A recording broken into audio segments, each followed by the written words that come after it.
After 6 years of funding his lifestyle, he asked for an open relationship. But I was already planning to leave with $28,000 worth of proof after 6 years of paying for almost everything in his life. Victor suddenly decided he wanted an open relationship. The irony, he didn't know I'd already been preparing my exit with $28,000 worth of receipts to back me up. It was our 7th anniversary when he pulled out a small velvet box across the table. He didn't hand it to me gently like in the movies, he tossed it. "Look," he said casually, "I'm ready to get married, but I need freedom. There are too many amazing women out there, and I want to experience life before I die." I stared at him. The tag heuer on his wrist, the Louis Vuitton belt, the shoes, every single item had been bought by me. I'd been financing this man's image for years while he was busy finding himself. What Victor didn't realize was that I'd been lying to him since the beginning. He wasn't attractive, not even close. And let's just say, physically, he had little to offer. Literally 0.5 inches if we're being honest.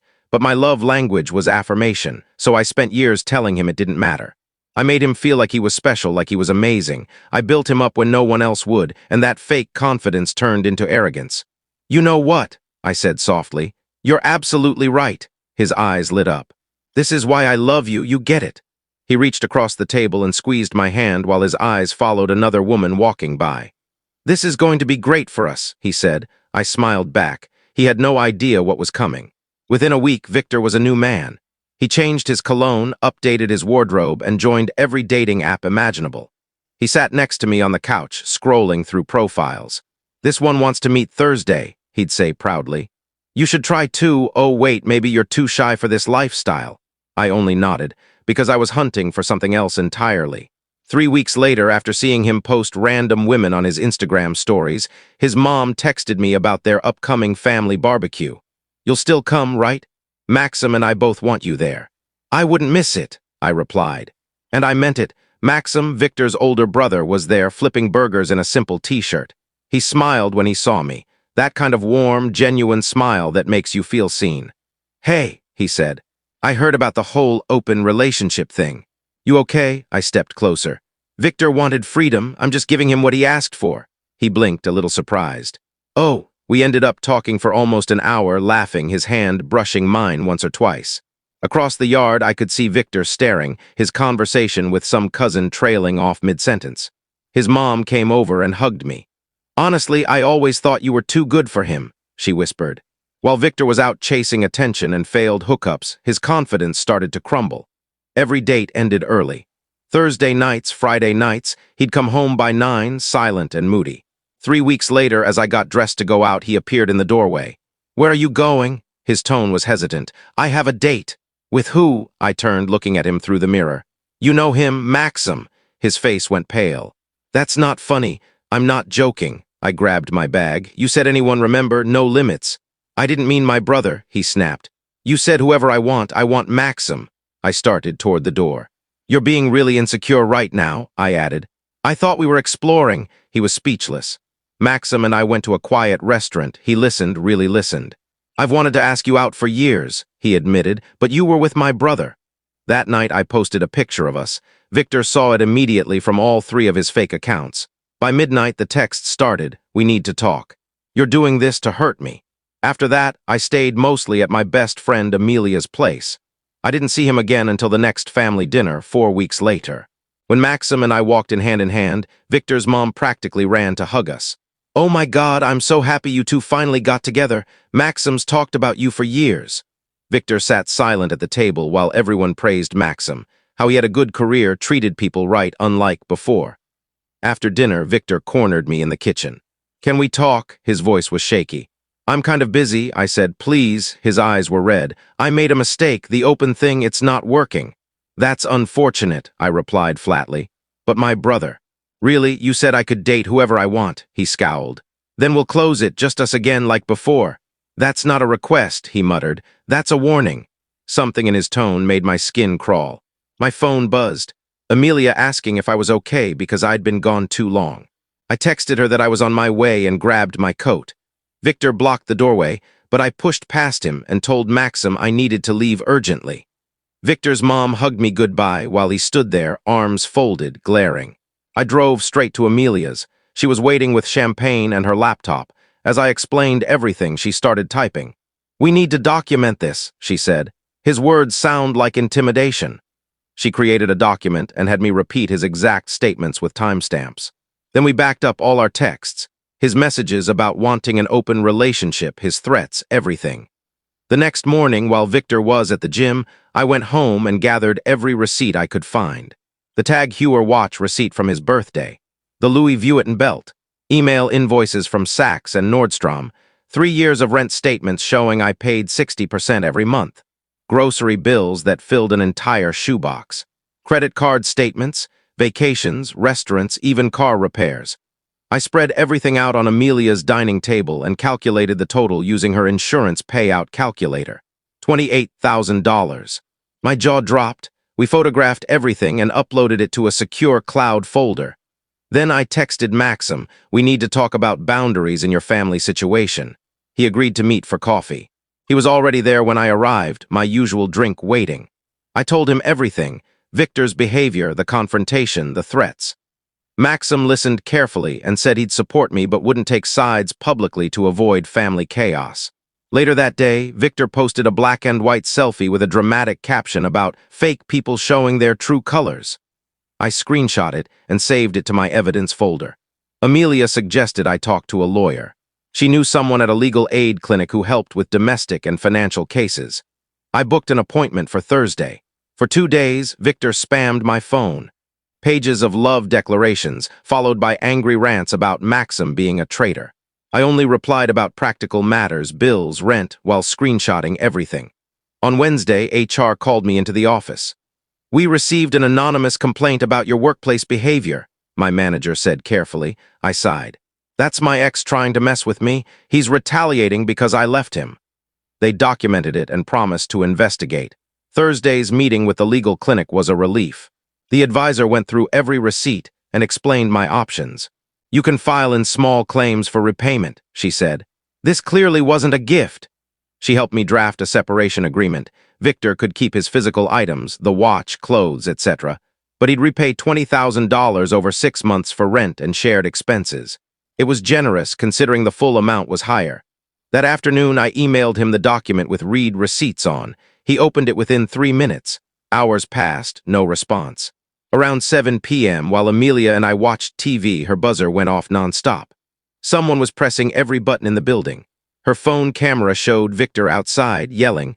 My stomach dropped. Someone had buzzed him in before we could react. He stormed up the stairs, pounding on the door. "I know you're in there," he screamed, slamming it so hard the frame rattled.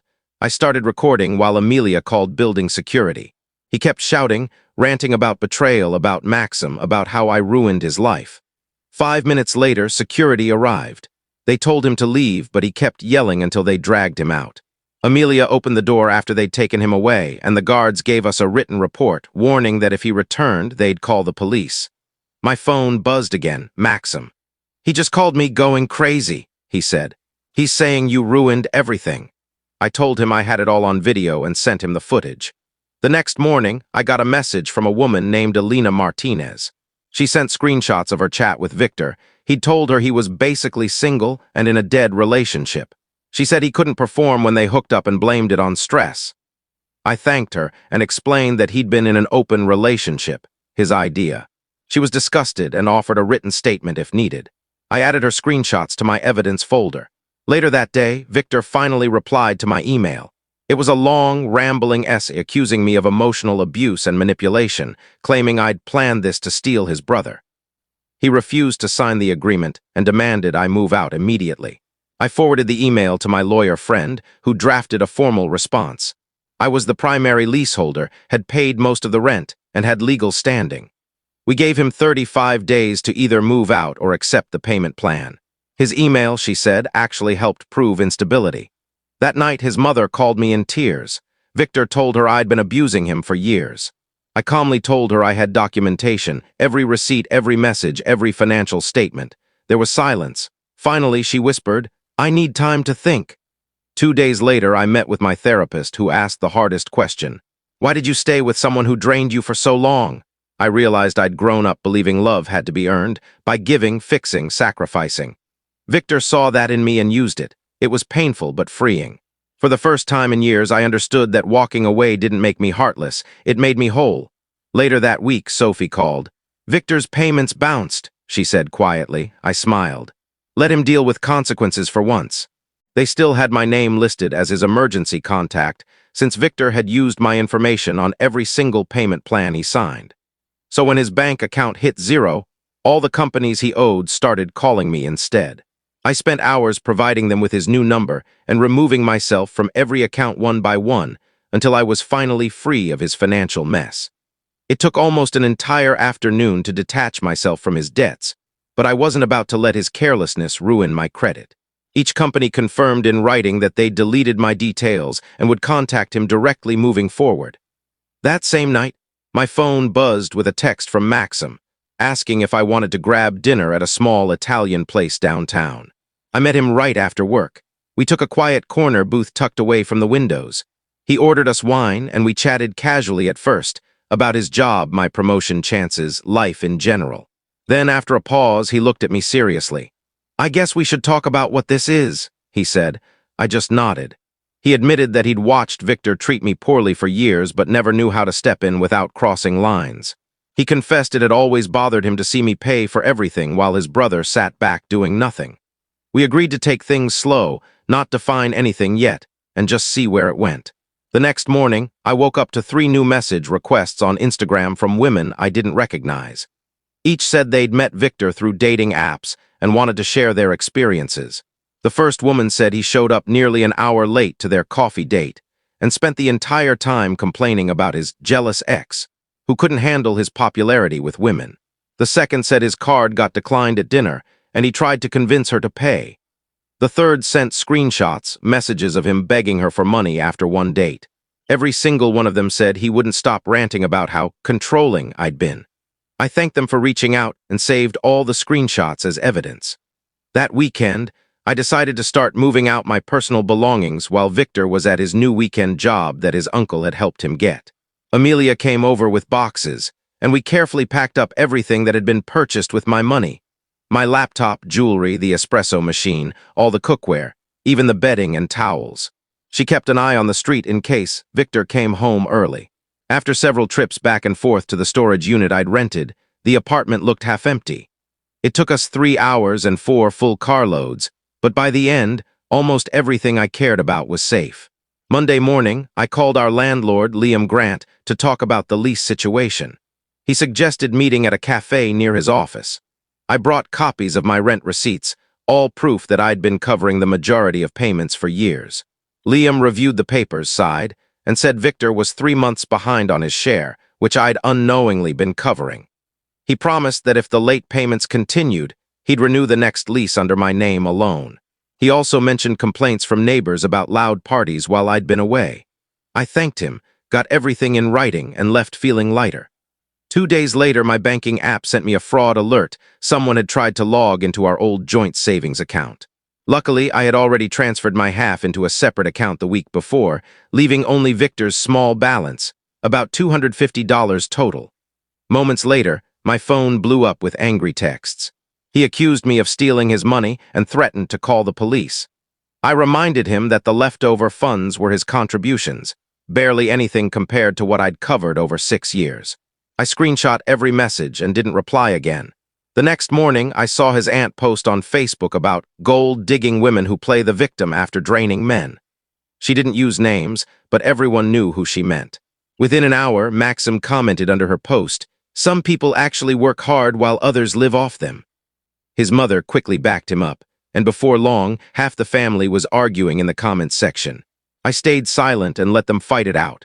That afternoon, during my counseling session, my therapist focused on the topic of honesty.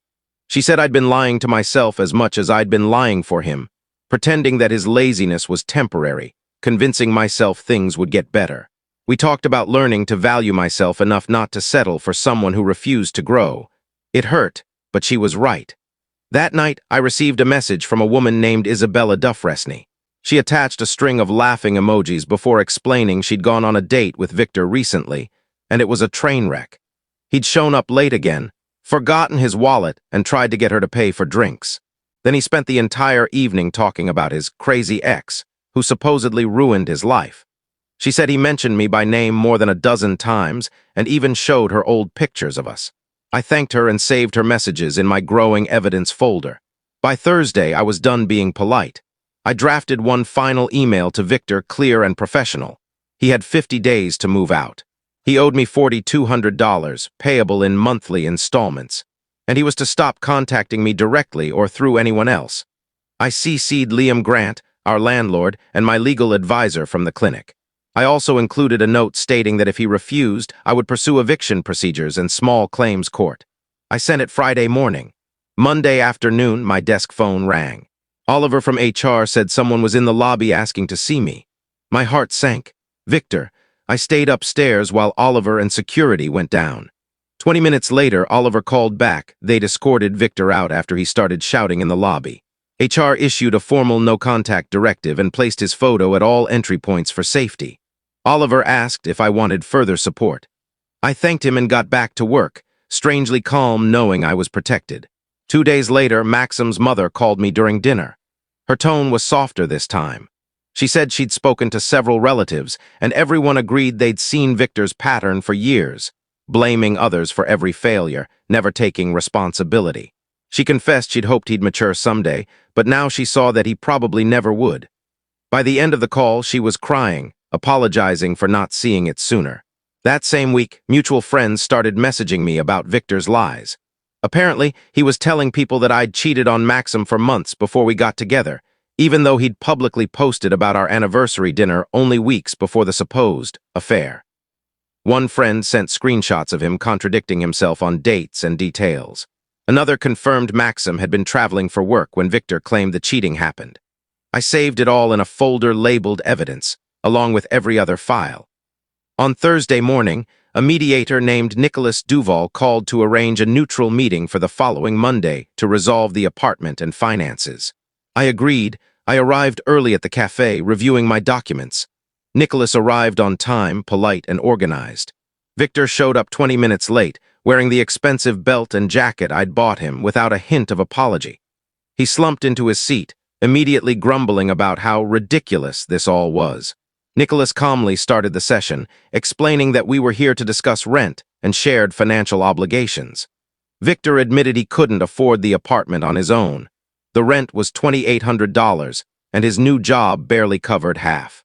He said he'd been searching for a roommate, but no one wanted to move into a lease under my name. Nicholas proposed a 60-day plan. Victor could either take over the lease or vacate. Victor objected, saying it wasn't enough time. But Nicholas reminded him that 2 months was generous, given he hadn't paid rent in nearly the same period. I pulled out my folder and calmly presented my records. Proof of him showing up at my workplace, harassing me at Amelia's apartment, and the security incident reports. Nicholas took detailed notes, including dates and times. When Victor realized how much evidence I had, he fell silent. Nicholas added a no-contact clause to the agreement, which Victor didn't contest. Then we moved on to money. Using my bank records, I demonstrated years of covering his expenses.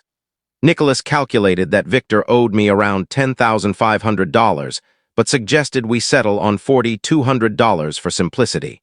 I agreed. I just wanted closure. Victor signed the papers with trembling hands, committing to move out within 50 days and make 10 monthly payments of $450. Nicholas distributed copies to all parties and reminded us that it was a legally binding agreement enforceable in small claims court. Afterward, I called Maxim to update him. We agreed to keep our relationship private until Victor moved out to avoid unnecessary drama. Maxim said something that stuck with me. We waited 6 years already. A few more weeks won't hurt. Within days, Victor began selling off his designer belongings online with captions about starting over after betrayal. Friends sent me screenshots of his posts, but I ignored them. He listed the Tag Heuer watch for half what I paid and the Louis Vuitton belt for a third of its price. He was clearly desperate.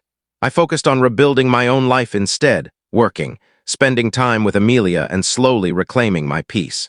That weekend, Amelia brought over paint samples and furniture catalogs.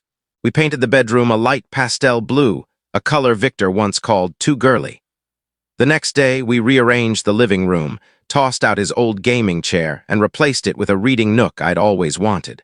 We took down his tacky posters and that ridiculous neon live, laugh, love kitchen sign. By Sunday night, the place looked like it finally belonged to an adult, to me. 2 weeks later, my banking app showed a $450 deposit from Victor, the first payment, right on time. I sent confirmation to my legal advisor and saved the record. No emotion, no contact, just business. 5 days later, I came home to find his apartment key on the counter next to a folded note. The shelves looked emptier, the air felt lighter. The note was a long rant about how I'd destroyed his life. I didn't even finish reading it. I crumpled it and threw it away. I called a locksmith that evening to change every lock and packed up the last of his forgotten things into a box. I texted him that his belongings would be outside the next morning and reblocked his number. That weekend, his mother called again. She said she still considered me family and wanted me at Sunday dinner. I thanked her but said I needed some time to myself. She understood and told me the invitation would always stand.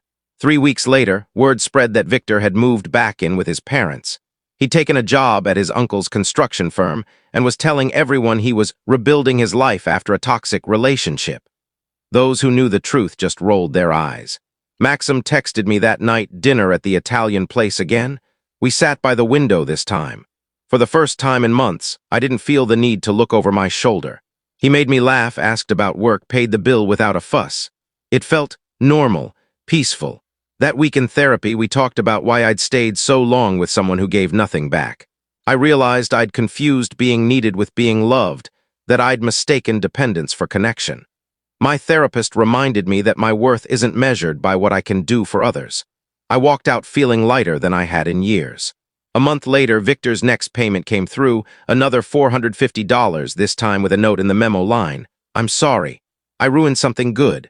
I saved the screenshot for my files and ignored it. Forgiveness wasn't part of my healing. That weekend, Amelia threw what she called my freedom party.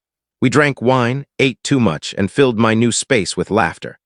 My friends admitted they'd seen the red flags years ago but didn't know how to tell me. We cried and laughed all night, and I realized I wasn't alone. I'd just forgotten how strong my support system was. After a month of quiet dinners and late-night walks, Maxim and I finally made things official. No big announcement, no social media posts, just us. He'd bring me coffee after work. I'd cook dinner at his place. It was simple, kind, safe. When my father's birthday came around, he suggested we visit together. It was the first time in years that the thought of us didn't feel heavy. Victor kept sending payments on time. When the final one arrived, my legal advisor asked if I wanted to meet to close the case. I declined. I didn't need closure from Victor. I already had it in the form of peace. 6 months after he left, I was grocery shopping with Maxim, filling our cart for dinner. Turning into the cereal aisle, I froze. Victor was there, comparing generic boxes, dressed in torn jeans and a faded shirt. All the expensive clothes and designer accessories were gone. He looked up, saw me, and turned bright red. He opened his mouth, starting to say something about how good I looked. If you enjoyed this story, don't forget to leave a comment. Hit subscribe, follow for more, and turn on the bell icon so you never miss the next one.